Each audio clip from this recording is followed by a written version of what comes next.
My name is Alice, 28 years old. I work in childcare. Recently, I got engaged to my boyfriend Tom, and I've come to visit his parents' house for the first time. Tom is a graduate of a prestigious university and works for a renowned company. Not only is he smart, but he also has the respect of his colleagues. I've always admired him as a person. His father welcomed our marriage, even saying, "We never had a daughter. Your future mother-in-law will be thrilled." However, I've been bothered by the fact that my future mother-in-law, sitting next to him, seems upset. She's grimacing, almost as if she's angry. While I was observing her, she suddenly asked, "I heard you didn't graduate high school. Is that true? Our Tom is an elite, having graduated from a famous university. You think I'd approve of a marriage between an elite and someone of your status?" I was taken aback when she started to insult me. "Mother-in-law, how can you say such things? You're being rude to Alice." "Exactly, Mom. Your educational background shouldn't matter." Both Tom and his father stood up for me against my future mother-in-law. However, this only seemed to upset my future mother-in-law more. Isn't it natural for a mother to be concerned about the education and occupation of her son's future spouse? Children inherit their mother's DNA, don't they? Don't I want to leave behind excellent genes? It seemed like my mother-in-law wasn't going to approve of me, a high school dropout, because she wanted to ensure the excellence of her offspring. While it's true that some people are obsessed with educational backgrounds, and many parents care deeply about education, it felt sad to be opposed solely because I dropped out of high school. Actually, there was a reason I didn't finish high school. I grew up in a single-parent home after my father died in a traffic accident. My mother was frail, and she had a hard time raising me and my twin sister, Emma. Wanting to alleviate my mother's burden, I started working after middle school. Now, I'm attending night school to get my high school diploma. I'm saving up money, and I can even go to college if I want. Tom is supportive of this, and he even offered to help pay for my college education. Tom understands my home environment, and if I want it, he will pay for my college expenses. Tom is such a kind person, and that's one of the reasons I decided to marry him. But my future mother-in-law seems to dislike this. Tom is an only child, so we will be living with his parents in the future. But I'm a little worried about how that will work out. A while later, I moved into my future in-laws' house. At this point, there was only a month left until our wedding. As the wedding day approached, I had to make more trips to the wedding venue for final checks. I had to make sure to reserve hotels for our guests who would be coming from afar. Between work, school, and wedding preparations, I was very busy. But my mother-in-law didn't seem too pleased with how I was. Today, I was applying makeup to head to the venue, and she suddenly exclaimed, "Oh my, what on earth are you wearing?" My mother-in-law, catching sight of my outfit, had blurted it out loud. "I'm about to head to the venue, so I thought I'd dress up." Whether she was displeased with me dressing up to go to the venue, or just seizing the opportunity to berate me, I couldn't say. "Huh! You say you're going to the venue, but you're just dressing like that to attract men, aren't you? You're such a careless woman." She just decided I was meeting a man instead of going to the venue. I was at a loss for words. I told her I was meeting Tom at the venue, and if she had doubts, she could ask him, but she just assumed I was meeting a man. Then, the next moment, my mother-in-law did something outrageous. She messed up my carefully styled hair. "Hey, what are you doing, mother-in-law? I spent so much time getting ready. This is terrible." With my hair a mess, I couldn't go out and had to fix it. But seeing my disheveled hair, my mother-in-law cheerfully said, "There's no need to fix it. This hairstyle suits a high school dropout, poor woman like you. You should wear your hair like this for the wedding." Since I was already running late, I quickly fixed my hair and headed to the venue where Tom was waiting. Tom was waiting for me at the entrance of the venue and seemed concerned about my downcast expression. I was torn whether to tell him what happened earlier, but I thought it wasn't good to talk about something so depressing when we were about to discuss the ceremony, so I decided not to tell Tom at that time. One day, when it was almost time for the wedding, my mother-in-law suddenly made this suggestion. Hey, Alice's mom lives far away, doesn't she? It must be tough for her to come, and she'll have to pay for her hotel. So why doesn't she stay at our house? Tom and I were both surprised by my mother-in-law's sudden proposal. Indeed, if we could save on hotel costs, my mother would be happy, and it would also facilitate interaction between our families. Tom suggested I ask my mother about mother-in-law's proposal, so I asked her right away. My mother was very pleased with mother-in-law's proposal, and it was decided that my twin sister Emma would also come that day. I initially thought that mother-in-law was making this suggestion out of goodwill, but I could never have imagined the outrageous things she would do next. The day before the wedding, my mother and sister came to stay at my in-laws' house. Seeing my mother and sister, whom I hadn't seen in a long time, made me very happy. I have a particularly close relationship with my sister, and we were so happy to see each other after a long time that we decided to sleep together that night. Emma, who had been drinking, fell asleep right away. No matter what happens, Emma won't wake up once she's like this. Just when I was thinking that, it was getting late and I should get some sleep too. I suddenly felt the door to our room open. As I was wondering what it could be, I heard a loud buzzing sound, followed by the noise of something being shaved. Haha! Now you won't be able to attend tomorrow's ceremony, will you? No need for hair for a poor middle school dropout. The moment I heard that, shocked, I turned on the room lights and said, "Mother-in-law, what are you doing?" The person in the bed suddenly sat up, startling my mother-in-law as well. Huh? Mother-in-law? You're Alice, aren't you? She seemed to have mistaken me for Emma. That's not my hair. We're twins, and our faces really look alike, but it wasn't me whose hair was shaved with clippers. It was my sister Emma. What? No way. Why? Wasn't it Alice? My mother-in-law seemed to be in shock, but Emma, who had apparently drunk too much, was sound asleep. When she wakes up in the morning and realizes her hair has been shaved off, Emma will surely be very angry. Unlike me, Emma has a strong temperament, so it's obvious she'll be furious.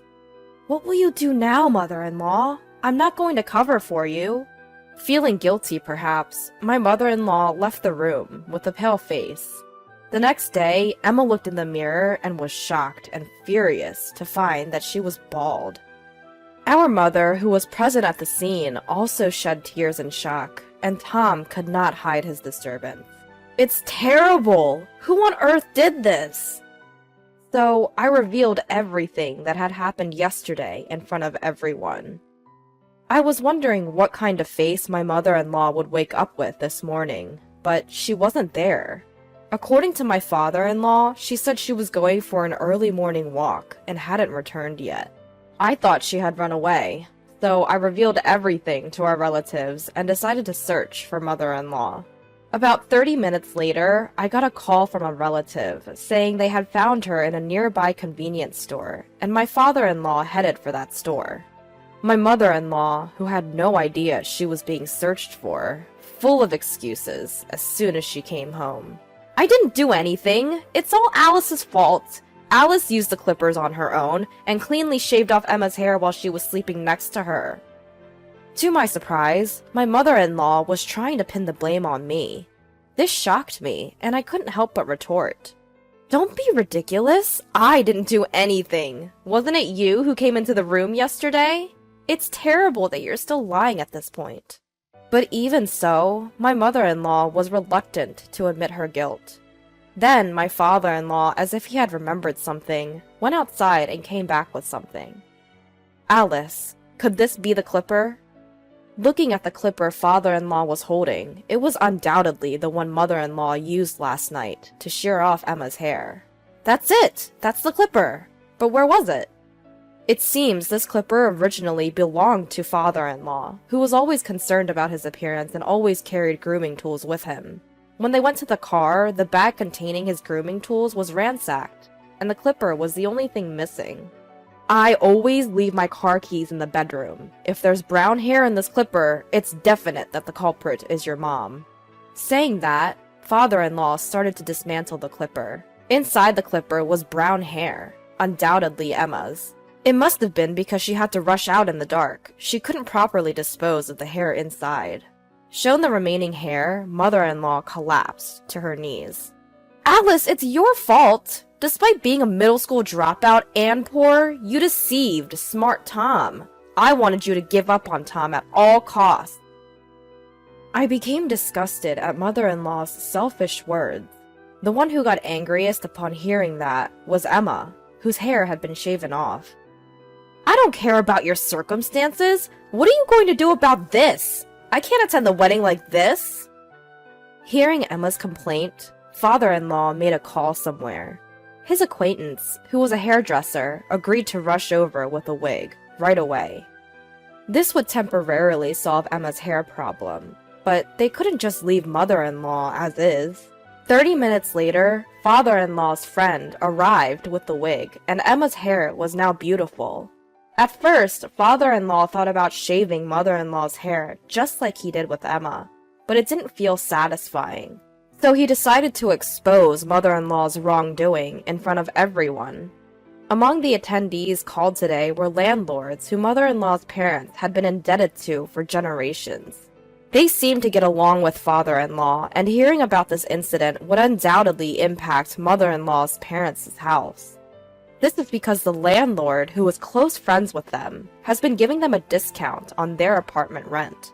The landlord is a very righteous person, and would surely return the rent to its original price once he learns what mother-in-law has done. Worst case scenario, he might even evict them from the apartment. Mother-in-law's parents are poor and have no money. If they were to be evicted, they would surely come to mother-in-law's place.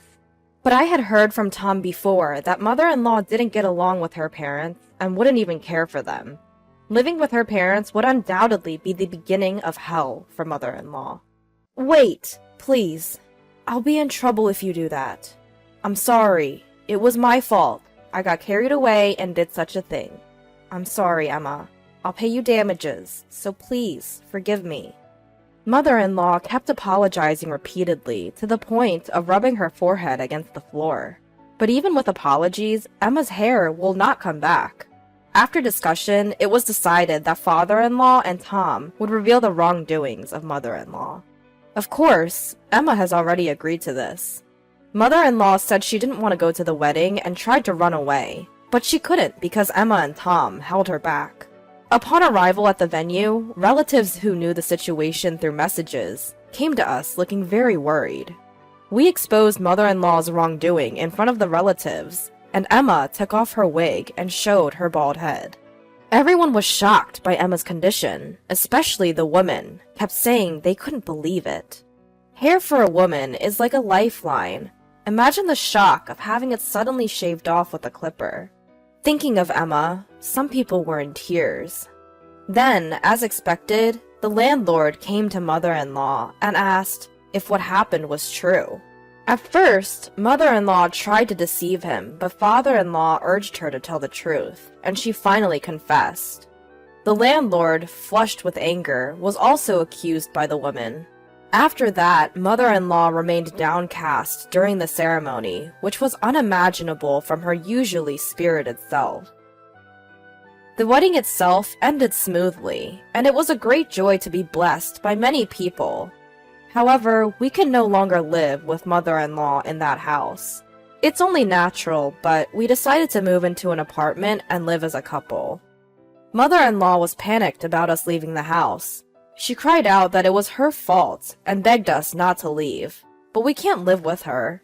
But father-in-law felt the same. He told mother-in-law that he was going to divorce her and asked her to leave the house. Mother-in-law turned pale and clung to father-in-law, saying, "Please reconsider. Where will I live if I leave this house? You know, don't you? That I'm not getting along with my parents. If they find out about the divorce, they'll definitely tell me to come back for their care." She was trembling as if she could collapse at any moment. But when I think about Emma, I don't care about mother-in-law.